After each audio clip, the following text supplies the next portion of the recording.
P T I کے chairman Imran Khan نے کہا ہے کہ امریکی نائب وزیر خارجہ ڈونلڈ لو کو ان کے عہدے سے ہٹایا جانا چاہیے۔ ایک امریکی ٹی وی کو انٹرویو دیتے ہوئے سابق وزیر اعظم کا کہنا تھا کہ امریکی نائب وزیر خارجہ یعنی ڈونلڈ لو نے 7 مارچ کو پاکستانی سفیر سے بات کی، لہٰذا امریکی نائب وزیر خارجہ نے ان کو یہ کہا کہ ہم پی ٹی آئی گورنمنٹ کو آپ عدم اعتماد کے ذریعے ہٹائیں۔ عمران خان نے کہا کہ اس امریکی نائب وزیر خارجہ ڈونلڈ لو کو ان کے عہدے سے ہٹایا جانا چاہیے کیونکہ ان کی بات پاکستان کے معاملات میں کھلی مداخلت تھی۔ اپنے دورہ روس کے حوالے سے بات کرتے ہوئے عمران خان نے کہا کہ میرا دورہ روس یوکرائن جنگ سے بہت پہلے کا تھا، اور یوکرائن جنگ شروع ہونے کے بعد میں اگر میں رشیا جاتا تو پھر تو شکایت بنتی تھی، لیکن کسی کو یہ معلوم نہیں تھا کہ جس دن میں رشیا لینڈ کروں گا اس دن جنگ شروع ہو جائے گی اور روس یوکرائن پر حملہ کر دے گا۔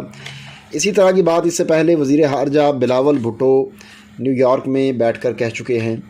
عمران خان کا کہنا تھا کہ ہماری فوج کو اسپیئر پارٹس چاہیے تھے، جبکہ ماسکو سے تیل پائپ لائن پر بھی بات کرنا تھی کیونکہ روس سے ہمیں سستا تیل مل سکتا تھا۔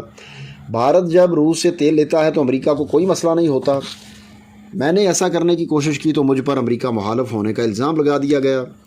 انہوں نے کہا کہ تحریک عدم اعتماد سے پہلے اسلام آباد میں امریکی سفارتخانہ میری پارٹی کے بیک بینچر سے رابطے میں تھا، اور دوسری طرف امریکی وزارت خارجہ نے عمران خان کے الزامات کو مسترد کیا ہے۔ دوسری جانب امریکی میڈیا نے کہا کہ حکومت پاکستان نے بھی عمران خان کے الزامات پر کوئی جواب نہیں دیا۔ دوسری طرف عمران خان کے اس مطالبے پر مسلم لیگ نون کے نائب صدر مریم نواز نے کہا، اپنے جو سوشل میڈیا ان کا اکاؤنٹ ہے سماجی رابطے کی ویب سائٹ پر، انہوں نے اس خبر سے متعلق تبصرہ کرتے ہوئے شدید ہنسی والا ایموجی شیئر کیا، اور انہوں نے کہا کہ اب یہ امریکی حکومت سے استعفیٰ مانگے گا تو